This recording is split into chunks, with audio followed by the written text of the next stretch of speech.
दिल के फफोले जल उठे सीने के तार, इस घर को आग लग गई घर के चराग, अपने हाथों से आग लगा। क्या दीवाने हैं जो लुटता कर देखते और हंसते हैं, जो भड़कते शोले देखते और हंसते हैं। उस जिम्मेदार को पूछो जिसकी फसल जल गई हो, उसके आंसू थमने को नहीं आते। एक भैंस मर जाए लोग रो उठते हैं।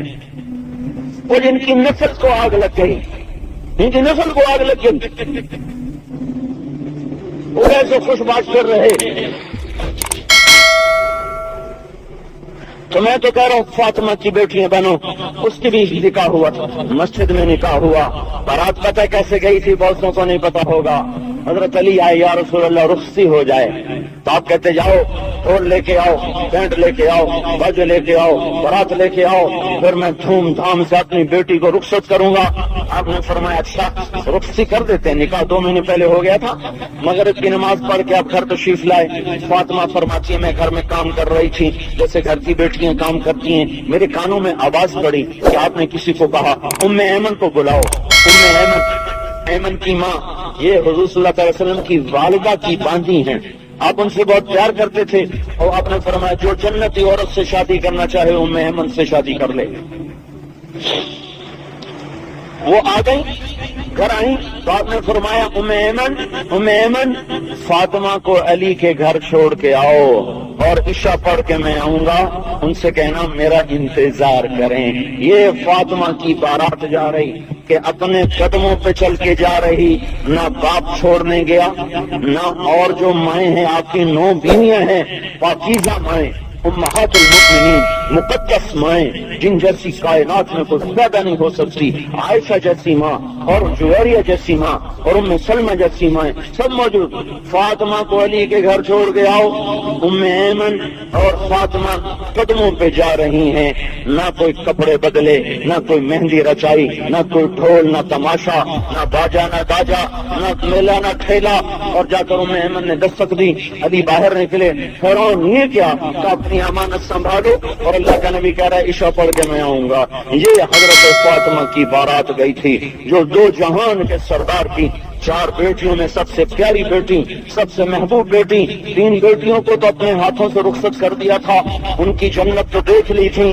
फातिमा को जाते हुए कहा था तू रो नहीं, सबसे पहले तू ही मेरे मुझसे आकर मिलेगी, सबसे पहले तू ही मुझसे आकर मिलेगी। और हजरत फातिमा रज़ियल्लाहु तआला अन्हा बीमार हुई, इंतकाल का वक्त करीब था। हजरत अली रज़ियल्लाहु तआला किसी शाम को जरा बाहर निकल गए तो आपने खादिमा से फरमाया पानी रखो। उसने पानी रखा, कहा मुझे गुस्ल करवाओ। गुस्ल फरमाया और फिर उसके बाद फरमाया मेरी शारपाई कमरे के दरमियान में कर दो। उन्हें दरमियान में कर दी, फिर किबला रुख होकर फरमाने लगी अब मैं मर रही हूँ, अली को बता देना मेरा गुस्ल हो गया है, मुझे अब गुस्ल नहीं देना, इसी में मुझे दफन कर देना। और ये कहकर अल्लाह के पास चली गई। और उससे एक दिन पहले अस्मा बिन्त उमैस से फरमाया कि देखो अस्मा मेरे कोई जनाजे का ऐसा इंतजाम करो कि मेरी लाश का भी लोगों को पता न चले कि कोई कहेगा नबी की बेटी लंबी थी, कोई कहेगा छोटी थी, कोई कहेगा मोटी थी, कोई कहेगा पतली थी। ऐसा मेरे पर्दे का इंतजाम करो। और मरने के बाद तो जिस्म का नाता रूह से टूटता है, तो जिस्म तो कोई मुकल्लफ नहीं रहता शरीयत का। लेकिन मेरे भाइयों और बहनों मैं आपको चाहता हूँ कि आप इसकी बेटी बन जाओ, इनके बेटे बन जाओ जो मरने के बाद भी अपने लिए हया की चादर का इंतजाम कर रही हैं। तो कोई इंतजाम करो। उन्होंने कहा मैं हबशे में गई थी हिजरत के लिए, वहां मैंने देखा था जब भी औरत मरती थी तो उसकी चारपाई के ऊपर ऐसे लकड़ियां गोल करके, जैसे ये खेमे की लकड़ी होती चूब ऐसे लगा देते हैं, उसके ऊपर कपड़ा डाल देते हैं और उससे जनाजा उठाते हैं। अंदर नहीं पता चलता लंबा छोटा मोटा पतला, बस जब मैं मर जाऊं तो मेरे ऊपर यही इंतजाम करना है। इस तरह हया के साथ दुनिया से उठ कर गई हैं, इसलिए तो ऊपर के ये मकामात किए जा रहे हैं। तो मेरे भाई और बहनों अगर उधर जाओ इधर आओ, इधर दुनिया और आखिरत की इज्जतें हैं और कामयाबियां हैं। अल्लाह तबारक व तआला ने मुसलमान औरत को मकाम बख्शा।